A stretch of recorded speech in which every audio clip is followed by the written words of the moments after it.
Donc, mon invité aujourd'hui au podcast minier, Frédéric Soucy de Soucy Industriel. Alors, bienvenue au podcast, Frédéric. Merci beaucoup, Manon. Fait que là, on est dans un contexte, j'imagine les gens qui écoutent aussi le podcast, on est à l'événement État de l'art et métaux stratégiques à Québec, au manège militaire. Puis là, ben, on entend probablement les conférenciers en background, mais je me dis que ça donne un kick, ça donne vivant d'entrevue. C'est parfait, ça.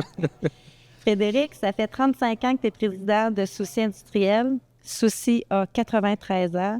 Elle est où votre histoire d'amour entre vous deux? Bien, en fait, ça fait pas 35 parce que là, j'aurais été... LinkedIn, il dit ça. LinkedIn, il y a un bug dans LinkedIn. Hey, je me demandais quel âge je t'avais quand j'ai vu ça, 35 ans. Non, j'ai 49, moi. Okay. Fait que 35, c'est comme si j'aurais commencé à 14 ans. Ah, t'es plus jeune? Bref, c'est ça. Fait que non, mais j'ai commencé chez Soucy en 1988, à l'âge de 13 ans, comme emploi d'été, mettons, à faire le ménage, passer le balai, puis aider les soudeurs, les machinistes à travailler un peu dans le shop. Puis j'ai tombé dans la soupe, comme on peut dire, étant très, très, très jeune. J'ai évolué dans l'entreprise. J'ai été machiniste par la suite. Puis après ça, je suis monté contremaître. Bref, j'ai gravi tous les échelons. Puis, bien, Soucy, c'est une entreprise familiale. Mon père avait acheté de ses cousins, lui, en 1975, l'année que je suis né. Fait que ça, c'est facile à retenir. Mais il est décédé très jeune. Il est décédé quand j'avais 8 ans. Fait qu'à 40 ans, il est décédé. Puis ma mère, elle, à 38 ans, elle a pris la relève de l'entreprise. Elle avait 6 enfants. Bref, là, une grosse histoire. Là. Pour les gens de Rivière-du-Loup, il y a quand même beaucoup de gens qui connaissent cette histoire-là. Puis finalement, c'est ça. Fait qu'on a grandi dans l'entreprise. Puis elle voulait maintenir l'entreprise. Là, il y avait 5-6 employés à l'époque. Puis elle, c'était ses hommes. Elle s'est toujours consacrée 200% à sa famille et à l'entreprise. Puis elle voulait absolument avoir une relève dans l'entreprise. Fait que chez nous, on est 6 frères et sœurs. On a tous passé dans l'entreprise. Mais c'est moi qui ai démontré le plus d'intérêt finalement à prendre la relève. Moi, j'étais là 7 jours sur 7. Des fois, j'étais là jusqu'à 2-3 heures du matin. Tu sais, j'en mangeais. La passion. Ah oui. Exact. Fait qu'à un moment donné, je me suis dit, ben c'est ce que je veux faire plus tard. Fait que j'ai voulu avoir quand même une formation. Je voulais avoir quand même un diplôme. Fait que j'ai fait mon cours en usinage. J'ai appris que les gars sur le plancher. Puis après ça, petit à petit, on a commencé on avait une soudeuse mobile. Fait qu'on allait faire des petits travaux de soudure à gauche puis à droite. Puis dans les années 2005, là, dans le bas du fleuve, là, il y avait la crise du bois d'œuvre. Puis nous autres, la majorité de nos clients, c'était des scieries à l'époque. Fait que c'était quand même assez difficile, finalement, de passer au travers cette crise-là. Fait que je me suis dit, il faut qu'on se réinvente un peu. Puis ma mère n'avait pas nécessairement fait beaucoup d'investissements dans l'entreprise. Fait que il fallait qu'on sorte notre épingle du jeu. Puis finalement, on a fait l'acquisition d'équipements d'usinage en place, les équipements Climax. Où est-ce qu'on s'est dit, tu sais, la shop est vieillissante, puis de commencer à vouloir investir dans notre shop pour compétitionner déjà les shops qui étaient rayonnantes et qui réussissaient bien à Rivière-du-Loup. Je m'étais dit, nous autres, on va offrir un service de proximité. Fait qu'on va aller faire des travaux de soudure et d'usinage directement chez nos clients. Fait que là, on venait de faire tomber les barrières, finalement, du rayon géographique de Rivière-du-Loup, qui est le KRTB. Fait qu'on a pogné un contrat avec le métro de Montréal, on a pogné des contrats avec Parc Canada, on s'est ramassé, m'amener à sa Côte-Nord, là, à Wabush-Pointe-Noire, pour aller faire des travaux d'usinage en place. Puis c'est vraiment petit à petit comme ça qu'on s'est fait connaître plus au niveau minier. On s'est fait appeler par ArcelorMittal, Simon Robichaud, qui était acheteur à cette époque-là, pour justement des travaux mécaniques au Mont-Reit. Fait que là, Simon me dit, Fred, il dit, il est 11h, je me souviens plus, il était 11h le matin. Il dit, Fred, il ne l'appelle pas Fred, il dit, je suis à Montréal, j'aimerais ça te rencontrer. Il dit, tu peux-tu nous rencontrer? J'ai dit, parfait. Je dis, c'est quand tu veux que je sois là, il dit, dis-moi quand tu peux être là. Mais je regarde ma montre, je dis, Montréal, Rivière-du, 4h, je peux être là à 3h après-midi, 3h30. Donc là, il part à rire, il dit, non, mais demain matin, tu peux-tu venir demain matin? Fait que je suis allé rencontrer le lendemain à Montréal. On est allé dîner ensemble. Puis là, c'était des travaux mécaniques sur les pelles à câble, tu sais, les grosses pelles qu'on voit dans les mines à ciel ouvert. Là.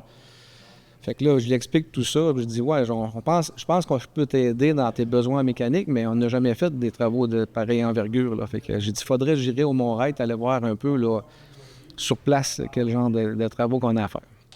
Fait que il reste avec ça. Finalement, je suis de retour vers Rivière-du-Loup l'après-midi, puis il m'appelle, il dit, Fred, il dit, c'est quand tu peux être au Mont-Reit? Je dis, demain matin. Fait qu'on a analysé un petit avion de Rivière-du-Loup vers Wabush-Labrador. On est allé passer une journée au Mont-Reit avec Bruno Lajoie. Puis c'est lui, finalement, là, qui nous a accueillis au Mont-Reit. Puis ils m'ont rappelé le vendredi. Il dit, Fred, il dit, finalement, il dit, c'est toi qui auras le job de mécanique sur nos pelles. Fait que c'était 16 mécaniciens pendant 10 semaines. Il dit, c'est quand tu peux commencer? Je peux commencer lundi. Finalement, ça a été vraiment, vraiment vite. Où est-ce qu'on a percé le secteur minier, parce que ça a été vraiment ça qui nous a propulsés finalement là, dans l'industrie minière qui fait en sorte qu'aujourd'hui, toutes les mines au Québec font affaire chez nous à peu près. Puis, tu sais, je pense que c'est un élément de différenciation aussi que vous avez chez Souci, puis on en avait déjà parlé. Tu sais, comment tu as été proactif. Tu as dit, ah oui, je peux être là demain, je peux être là aujourd'hui. Puis, on avait misé beaucoup là-dessus. Tu sais, on travaille ensemble, on est votre agence présentement, puis on avait sorti ce slogan « Être là quand ça compte ». Être là quand ça compte, c'est vraiment suite à toutes les discussions qu'on a eues avec toi qu'on en est ressorti avec ça. Mais qu'est-ce que ça veut dire aujourd'hui, en 2024, être là quand ça compte pour tes clients? Bien, aujourd'hui, on le sait, là, tout évolue à vitesse grand V, puis je pense que c'est encore plus vrai que jamais. Par contre, je dirais que je parlais avec Jean-Pierre Landry, qui est un ancien propriétaire de Protec Hydraulique qu'on a acheté en 2021. Puis, tu sais, moi, il m'a dit une phrase qui m'a vraiment percuté. Il dit, Fred, la COVID a changé le monde. Puis je trouve qu'en 2024, ce qui manque, c'est justement, tu sais, tu arrives à quelque part, tu veux avoir un service, quelqu'un qui sort de bord sur un dizaine, qui est dévoué, qui est engagé, qui est en mode solution tout de suite, qui n'arrête pas devant le problème, puis finalement, qui est dépourvu, là. Moi, je trouve que ça manque. Puis moi, c'est le contraire. C'est ça qui me passionne, c'est ça qui m'anime. Fait que toute l'équipe chez Souci, toute la direction Souci, tous les gestionnaires, tous les employés, pour la plupart, parce que je ne pense pas c'est 100% de l'ADN Souci qui est comme ça, mais il reste que c'est ça qui nous unit, c'est ce qui fait en sorte que on se dépasse tout le temps. Il n'y a pas un défi qu'on n'est pas prêt à relever. Puis aujourd'hui, en 2024, c'est drôle, mais on dirait que c'est encore plus vrai que jamais. Puis j'ai encore envie d'en donner encore plus que ce que j'ai donné dans les dernières années. Fait que je pense que c'est ce qui nous différencie des autres entrepreneurs. Il y a quand même beaucoup d'entrepreneurs dans le secteur minier, puis on a chacun nos forces, chacun nos faiblesses, mais chez Souci, je pense que c'est vraiment ça qui fait qu'on sort notre épingle du jeu, puis on a un client qui m'appelle. Moi, j'ai des clients qui m'appellent sur mon cellulaire le soir, la fin de semaine. Je réponds pratiquement tout le temps. Tu ne devrais pas dire ça sur un podcast. Ça ne me dérange pas. Ils me testeront. Ils me testeront, ça me fait plaisir. Mais, tu sais, on parle d'entrepreneurs, mais oui, il y a des entrepreneurs généraux, il y a des entrepreneurs, mais toi, là, en tant qu'entrepreneur, c'est dans ton sang, là, tu sais, tu as fondé ça. Ben, je comprends que tu l'as repris, c'est une entreprise familiale, là, mais en 2021, vous avez fait l'achat de Protec. C'était un contexte pas facile économiquement. Tu sais, moi, par tout ce que vous faites, l'innovation que vous apportez, l'entrepreneuriat, c'est en dedans de toi, là. Puis, tu sais, souvent, je rencontre des gens au podcast où je rencontre des présidents d'entreprises, mais c'est pas des entrepreneurs, tu sais, comme tu le vis, toi, présentement. Puis je vois aussi beaucoup de l'innovation que vous apportez sur le marché. Puis là, on parlait récemment d'un camion électrique qui est à Fermont, je pense, le camion. Il n'est pas encore à Fermont. Il n'est pas encore là. Encore c'est une innovation qu'on veut amener, qu'on veut être, de réduire notre empreinte. Peut-être tu peux en parler au marché là, de ce camion-là.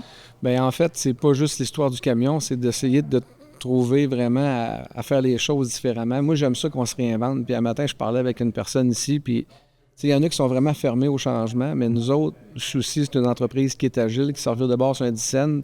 C'est ça de notre ADN. Puis dans le secteur dans lequel on est, ça évolue tellement vite, il faut toujours se réinventer. Puis, tu sais, pas parce qu'on a fait quelque chose qui était bon il y a 5 ans qu'aujourd'hui, on est assis là-dessus puis on fait encore la même affaire après 5 ans.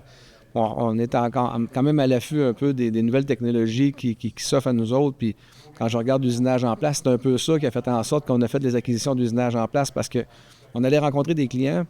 Il y avait des jobs qu'ils faisaient depuis 20 ans d'une façon, puis on leur disait on peut faire ça différemment, on peut vous faire sauver 1 semaine, 2 semaines, 3 semaines de production. Il y avait un peu de misère à nous croire. Fait que c'était un peu ça qui était difficile à vendre à cette époque-là. Aujourd'hui, bien là, on est à l'ère plus de l'électronique. Puis on parle de l'IA, on parle de tous les véhicules électriques, puis l'empreinte carbone. Fait que là, aujourd'hui, qu'est-ce qu'on fait pour faire nous autres aussi notre... je dirais mettre un peu l'épaule à la roue finalement pour prendre ce virage-là. Tout ça. Fait que là, c'est là que l'idée de dire on va acquérir une unité 100% électrique. Déjà, on utilisait des soudeuses 100% à batterie, ce qui est peu commun dans notre industrie. Tout l'outillage, tout ça, c'était tout à batterie. Puis à Fermont, pendant la période hivernale, il fait vraiment froid. Là, du moins 35 sur le thermomètre, là, c'est comme ça plusieurs jours là, pendant l'hiver. Puis plus souvent qu'autrement, on est obligé même de laisser les véhicules tourner 24 heures sur 24 parce que si tu les arrêtes, ils ne repartiront pas. Dans les gros pics de froid, tu es obligé de faire ça. Fait que je me suis dit, il faut tester un véhicule électrique parce que là, encore là, on l'amènerait dans des conditions extrêmes. On ne sait même pas s'il va être en mesure de passer un hiver à Fermont. Fait que on l'a adapté, on l'a préparé vraiment pendant l'hiver. On veut le monter à l'été à Fermont pour justement le tester. Et l'autre affaire, c'est que c'est le confort. Tu sais, le gars, le véhicule, il est branché. Ou la fille. Ou la fille, parce qu'on a des filles aussi qui travaillent. Excusez, c'est mon... c'est vraiment là, un automatisme. Là. Mais ça fait que le véhicule, quand il est branché, bien, on va pouvoir maintenir la chaleur à l'intérieur, et ainsi de suite, puis encore là, sauver en énergie, puis justement là, en émanation de monoxyde de carbone qui fait en sorte que le véhicule est 100% électrique. Mais c'est une idée folle qu'on s'est dit, on va le tester, puis on verra où tout ça va nous mener. Là, mais... Une idée folle, oui et non. Puis en même temps, bien, c'est motivant pour les équipes qui travaillent chez Souci. Vous êtes présentement, contrairement à ce qui se passe sur le marché, parce que le marché, des fois, il va bien, des fois, il va moins bien. Là, on sent que, on dirait que c'est un peu chambranlant présentement. Oui. Vous êtes dans une période de croissance, il va bien, vous êtes en embauche même présentement. Oui. On travaille sur d'autres campagnes de recrutement dans le coin de Gaspé, en Abitibi. Puis là, je me dis Rivière-du-Loup. Est-ce que c'est facile d'aller chercher des gens qui viennent travailler à Rivière-du-Loup? Bien, c'est sûr que les années difficiles à l'embauche, c'était vraiment plus... Moi, je pense que notre pire année, c'était 2022. 2022 était vraiment tough. Cette année, ça va quand même assez bien parce qu'on sent justement qu'il y a un fléchissement au niveau du marché de l'emploi, fait que c'est un peu plus facile de recruter, sans dire que c'est très facile parce que les bonnes ressources ne sont pas toujours faciles à trouver. Puis nous autres, notre priorité, c'est... Tu vas avoir des fois des candidats qui vont avoir un super de bon CV, puis tout ça, mais ils ont plus ou moins l'attitude. Puis nous autres, ce qu'on souhaite, c'est avoir du plaisir à travailler. Fait que c'est souvent la signature. Les employés qui vont passer chez Souci, qui vont quitter, on fait souvent des entrevues de départ, puis c'est ce qui ressort le plus, c'est l'esprit d'équipe. Ouais. Fait que pour nous autres, c'est important. On ne veut pas rentrer n'importe qui parce qu'on veut maintenir cette ambiance-là de camaraderie puis d'esprit familial, finalement, qu'on peut retrouver chez Souci. Fait que, mais en 2024, honnêtement, ça s'est quand même amélioré. Même au siège social, on avait quand même des postes d'ouverts que ça faisait plusieurs mois qu'on essayait de combler. C'était difficile. C'est pas parfait encore, mais ça va quand même mieux à ce niveau-là. En tant que, tantôt je parlais de l'entrepreneuriat, il y a beaucoup de choses que tu dis que je me reconnais. Puis même à l'agence, on parle tout le temps de la vivacité, de se retourner sur un système, de tout le temps répondre rapidement. Tu sais, on vit ça, mais tu as beaucoup plus d'expérience que moi présentement. Puis je me demandais, ça serait quoi, toi, le conseil que tu donnerais justement aux entrepreneurs qui écoutent ou à des gens justement comme moi? Moi, ça fait 15 ans que j'ai rouillé. Ouais. Tu sais, on est tout le temps on aime ça recevoir des conseils, d'autres entrepreneurs. Ça serait quoi ton conseil? Bien, moi, je pense que c'est prôné par l'exemple. Tu arrives puis tu demandes à tes gens de faire quelque chose, bien, si tu veux avoir l'engagement de ton monde, il faut que tu sois toi-même en mesure de faire ce que tu lui demandes de faire. Si tu lui dis qu'il faut qu'il travaille 24 heures puis que tu fais 6 heures dans ta journée puis que tu es rendu au restaurant où tu fais la belle vie, je suis pas sûr que tes gens vont embarquer, tu sais. Fait que je pense que si tu demandes à quelqu'un de dire « Hey, aujourd'hui, j'ai besoin de toi 18 heures », bien que tu sois là au début de son chiffre, en milieu, puis en fin de son chiffre pour dire « Regarde, j'apprécie le temps que tu me donnes honnêtement, là. » Moi, je pense que ça donne quand même une bonne aire d'aller à l'équipe. J'ai été beaucoup plus présent à ces chantiers lorsqu'on a vraiment démarré Fermont parce que c'était nouveau. Le jour 1 où j'ai débarqué à Fermont, là, j'étais tout seul, on n'avait aucune infrastructure et j'ai couché sur un les-ébois parce qu'il y avait une crise du logement, une affaire incroyable. Puis on a monté notre boss petit à petit, puis les premiers projets qu'on a pognés, j'allais démarrer mes projets avec les gars pour m'assurer que c'était quoi que je m'attendais d'eux autres, puis être sur le terrain avec eux autres pour vraiment lui montrer c'était quoi mes attentes. Moi, je pense que c'est être patron aujourd'hui, c'est tu travailles en équipe, puis tout le monde met tout au même niveau d'égalité. Il n'y a pas de personne en haut de la tête ou en bas. C'est tout le monde égal, puis on a tout une job à faire. Moi, comme patron, j'ai une job à faire, puis les personnes qui travaillent autour de moi, ils ont toutes des jobs à faire. Fait que finalement, moi, je pense que c'est comme ça qui fait en sorte que tu as une équipe qui est plus soudée, puis que c'est ma perception, je peux me tromper, tu sais. Bon. Parce que moi, mettons, mon kid, je sais que tu as des enfants aussi, là, mais mon bébé, là, lui, s'intéressait un peu plus à Protec, tout ça, puis il y a beaucoup de réparties, puis il est débrouillard manuellement, fait que pas l'été qui vient de passer, mais l'été d'avant, à 13 ans, il voulait commencer à travailler comme emploi d'été chez Protec. Fait que je dis, c'est parfait, j'ai dit, tu vas faire du ménage, passer le balai, tout ça, mais le balai de la ribe d'acier, là, c'est pas pareil comme passer le balai dans la cuisine, tu sais. Fait que là, je me suis dit, qu'est-ce que je fais, là? je peux pas dire à un gars de chez ProTech ou à n'importe qui, dire, tu vas montrer à mon gars comment passer le balai. Fait que finalement, j'ai pris une journée off. Je me suis habillé, j'ai mis mes bottes d'ouvrage, puis je suis allé chercher le balai, puis j'ai passé la journée avec le flow. Hey, j'ai tellement eu du fun, là. Puis là, les employés de ProTech me voyaient faire. Tu sais, ils disaient, il est craqué en tabarouette, puis au final, j'étais craqué, oui, puis non. Je voulais montrer à mon flow que c'est comme, faut que tu commences à la base. Tu peux pas arriver, puis du jour au lendemain, tu dis à tout le monde quoi faire, puis c'est ça, être patron. Être patron, c'est être complice de ton équipe. Puis je pense que ça a été payant pour lui parce qu'aujourd'hui, il y a 2 étés de fête avec nous autres, là, puis il y a du gaz dans ta barouette. Quand je te dis, il va aller loin. Je sais pas s'il va prendre le relève de soucis. Ce que je souhaite, c'est qu'il fasse qu'aime au final. Fait que, mais bref, je pense que c'est ça. Prôner par l'exemple. Puis être à l'écoute des gens, je pense que c'est 2 éléments vraiment importants.